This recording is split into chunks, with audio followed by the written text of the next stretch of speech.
People or We're live now. oh hi. Great. Hi. We are live. Yeah, we're live. This is the first time we've done it on this platform, so um, I don't Yeah, know what's gonna happen. But what we're gonna talk about is the trends. Oh, there's two people watching. There you go. It's awesome. working. Great. Hello. So hi. So we're talking about the trends that we're seeing in healthcare recruitment, especially Great. because Patrick, you've been doing a lot of sales calls with talent acquisition professionals in hospitals and assisted living organizations. Great. And I think those conversations are really unique because you've got someone really spilling their guts about the pain points that they're seeing in their organization and what they're trying to get over and maybe some of the solutions. Great. So I'd love to be able to share that with the world confidentially, not saying the people's names, but Of really course. Sure. helping others improve by that knowledge. So, Okay. got a few questions, discussion points we can talk around. First one is really what what do you see emerging as the biggest problem facing the organizations you're speaking to? Mm, probably a big one that a lot of people talk about is the sign-on bonuses. So a lot of organizations are offering sign-on bonuses, of course, but a lot of them still aren't, and it's those ones that are feeling really frustrated and they're really stuck, especially the people in the TA roles. They know they're competing against a lot of big organizations, or well, organizations of all sizes that have some really healthy sign-on bonuses, and they are really feel that they're at a disadvantage because they don't offer that, or they maybe offer a really small sign-on bonus. And some of them are thinking that they pretty much all say we need to think about that, or we are thinking about that. If they're not doing it already, they're thinking about doing that. So it's a pressure for them and for their recruiting and for their budget. I just want to give a quick example. I speak to a lot of Canadian clients and potential clients, and I've learned that in the province of Ontario, the biggest province in Canada, the provincial government is offering grants to hospitals to offer a signing bonus to bring people from outside of the province and also outside of the country. And of course, that's going to be largely from the US. But the grants, the sign-on bonuses is up to 75,000 Canadian dollars. So this is an immense Oh, amount of money that all the other provinces and the US employers are competing against. $75,000 in mm, some hospitals in Ontario. that's massive. That's like the It's biggest huge. one I've heard of, I think. Never heard of it before. Yep. We did a survey of, I think, like 100 nurses responded in a Facebook group, and a lot of them Hmm. said that sign-on bonus puts them off because it shows that they're desperate Right. for staff. Do you think Right. it's? Do you think the organizations are saying that because they feel inferior because they don't have it because Some they of have a them will. feeling that the money needs to be more competitive, Yeah. or are they actually seeing people not applying and they think it's They because of that? they are saying that they're seeing people not applying, but they're also saying that it's so that signing bonuses attract people that are just distracted by the immediate dollars, and they're not looking at the big picture of the total package, the total value of the package, including salary, benefits, other financial related offers, Mm-hmm. and the work life, right? The culture as well. So they're distracted by the sign-on bonus, and these organizations have all said we're not going to do sign-on bonus because we want to attract people who want to be here long term. That's Mm. the strategy they're taking. Okay. Okay. Yeah. What other trends are you seeing then? Well, I did notice in the spring and early summer that a number of hospitals, mainly hospitals, but long-term care, home care, other organizations, were saying about their nursing demands. They were saying it seems like things are starting to get back to normal. It's not so bad. We're, you know, our we're getting more. our vacancy numbers are lower. It seemed a little bit easier to hire. I Mhm. had several people say that, which I found that interesting. But I've noticed I'm not hearing that in the last couple months, the last few weeks.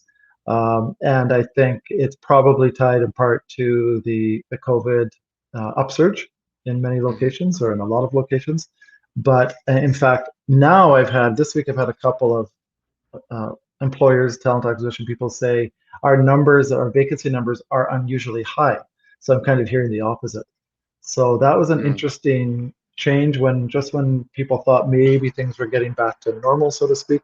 It seems like, at least in part related to COVID, that things have gotten worse again, and maybe this is going to continue on an ongoing basis.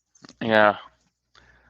Yeah, I think one of our like biggest campaigns, the numbers went down a little bit in the same trend as the COVID uptick. Right. Have any of them like told you about their solutions to that, or are they gonna react to it? Yeah, no, not specifically. I mean, we're talking about the ways we can help, of course, from AppleChat in terms of helping them source passive nurse candidates. But beyond that, and beyond sign-on bonuses, doing hiring events and that kind of thing, they haven't mentioned anything more specific than that. Hmm. Some nurses related to the problem of things not getting better in terms of vacancies. I've had more people mention lately that they've had nurses not showing up to orientation. So they've made an offer, Hmm. they've accepted an offer, and nurses are not showing up to orientation, which I think that really skyrocketed during the COVID Hmm. outbreak over the last year and a half. But it seems like it's either continuing or it's happening again. I'd be interested to hear people's thoughts on that. But Yeah, I've heard that a few times recently as well. So that that's struggle really continues in terms of filling vacancies. yeah. Ah, that's like the most annoying thing, isn't it? Whenever you take Terrible. someone along the whole path and I was then, I was speaking to someone yesterday who said we've got 6 offers out. All of them have accepted, but I'm not hmm, counting any of them as employees until they show up on day one. yeah, So because I was asking her what her vacancy numbers are like, and she said, well, if they all show up, our vacancy numbers will be this. If they don't, yeah, yeah.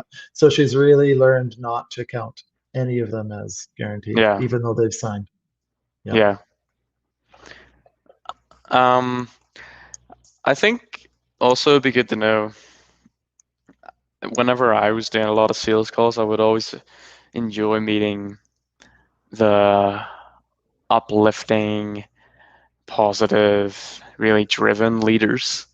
Hmm. And there was a second group that weren't so much, and they were a little bit pessimistic and lacked a certain vitality about about themselves and about their organization. Yeah. What are you enjoying to see amongst like the top tier of talent acquisition leaders? What qualities and traits are they presenting? I've really enjoyed hearing from the people who are facing the struggle with enthusiasm, even though it's maybe guarded and they're anxious about it, but they're enthusiastic in terms of, okay, what do we got to do? What do we have to do on our end, the talent acquisition or the employer? What does the employer have to do Yeah. to deal with this? So some of them that I can think of right off the bat are talking more about really as a team what they have to do to dig in when they get a prospect and what they have to do to sell their organization and work really hard to get that person interested Hmm. and make sure they're a fit, of course, but make sure they're interested and that they follow through that process. And the couple people I'm thinking of in particular are really engaged in. We have to do our job and really maybe go above and beyond in our job to make sure that people are interested and we sell them on it and they understand why working here is going to be really good for them Hmm. and we get them into the system. So they're really digging hard and as opposed to, sometimes it's easy to look at a list of applicants as widgets almost. And when people are so busy, with recruiting and so overwhelmed, it's hard to make that personal connection. And I think that personal connection has been really, really valuable for a lot of Mm-hmm. recruiters. Mm-hmm. And is there anything upcoming which you think could be a great opportunity for the organizations that you're speaking to? Interesting. Like any Well, trends that you think they could take advantage of? I've been seeing that more organizations are doing more in-person career events again, career Mm-hmm. fairs, job fairs, that kind of thing, and then some are still doing the virtual career fairs and virtual hiring events. And I wanted to say that I think Zoom is still a thing. We're not going to be past the Zoom culture that came from COVID because just in terms of efficiency. And also, there's still people are cautious with COVID that there's going to be a real need to do things virtually. Mm-hmm. And I think even though some people were thinking, we're going to get past that, we're going to get back to meeting in real life. There's a real value in making the virtual methods work for them in a big way, whether it's virtual interviews, going through that process as long as possible, or virtual hiring events as well. Mm-hmm. Yeah, especially if you don't know what uh, what illness is going to come up next year, or if COVID's going to become even more of a Yeah, thing. But also, I right. think with like a generation like people my age graduating from college, I'm 24, we are very much like a digital first Hmm. generation. Right. We do really enjoy the in-person things, Hmm. but whenever we like whenever we do it, it's like a contrast to the digital life that everyone has. Like a relief, So like a change. yeah, so Mm. the way I feel, I know this is just a personal opinion, but the way I feel and my friends feel, whereas like before a generation lived in the real world and then would need to step into the virtual world to do Hmm. something because it was only online. Now we have like one foot in the virtual world, one foot in the real world, and we're Right. not really visitors to the virtual world. Sometimes we feel like visitors to the real world. The real world. Yeah, so Interesting. I think especially of graduate recruitment, going forward, that the virtual hiring events would be a big opportunity. Right. Right. Um, Yeah, I agree. Those are productive. yeah. So that's all I really wanted to cover. But I hope people who've been watching have gotten a bit of help from this. Mm. Any closing remarks, Patrick? Yeah, my only other comment that I was going to say that I've noticed lately is hearing about recruiters, nurse recruiters, being headhunted themselves and leaving to other industries. That's a trend I've noticed, Mm-hmm. at least on my LinkedIn. I noticed lately 3 notifications come up of nurse recruiters that have their LinkedIn profile has announced that they are now recruiting for pet organizations. And the second Oh. time I saw it, I thought, am I getting a notification with the same person again? But no, there's been 3 people that are now recruiting. Instead of recruiting nurses, they're recruiting for pet or veterinary organizations. I don't know, maybe it's just Mm. coincidence, but it's something I've noticed. But I have also heard that recruiters, as the job market as a whole is really increasing, that Mm-hmm. recruiters are a hot commodity. So nurse recruiters are getting pulled into all sorts of different Yeah. different industries, and that's going to be another pressure on the healthcare industry, I think. Are they like vet organizations then? Veterinary? It looks like, yeah, more like veterinary organizations. Yeah, yeah, really interesting. Oh wow. Yeah. Yeah. I've I've actually been doing some headhunting as well for a recruiter.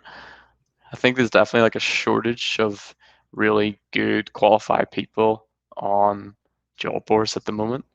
Yeah. So it's interesting to see I think if you get headhunted, and one thing I always encourage is try and channel the emotions and energy that you feel whenever someone's trying to headhunt you, Hmm. because that's how your candidates will feel whenever you reach out to them on LinkedIn. Oh yeah, true. So, yeah, that's Hmm. that's quite a powerful thing, I think. Interesting. Yeah. Well, that's about it in terms of the trends. I personally think that, say, the COVID surge keeps moving upward. I don't know, because it was like whenever it first started, say 18 months ago, Hmm. there was definitely like a shock moment, but then things picked up quite soon after, like in the summer and the autumn. So I Hmm. think it is really unpredictable what's going to happen. Yeah, I think for sure. you just have to keep doing what's working and keep trying new things and Yep. not drastically stop or drastically jump into anything new, but to keep being consistent over a long period of time. And maybe acknowledge that this is going to be a long process. Things might get better. Well, they will get better, but it might not happen quickly, like maybe people were hoping a couple months ago. Yeah, yeah, I was hoping that as well. Yeah, Yeah, but yeah, thanks for coming, everybody, and thanks to you, Patrick, for sharing your sure. wisdom. Thank you. Gonna end this here. See you later. Thanks. Bye Bye. bye.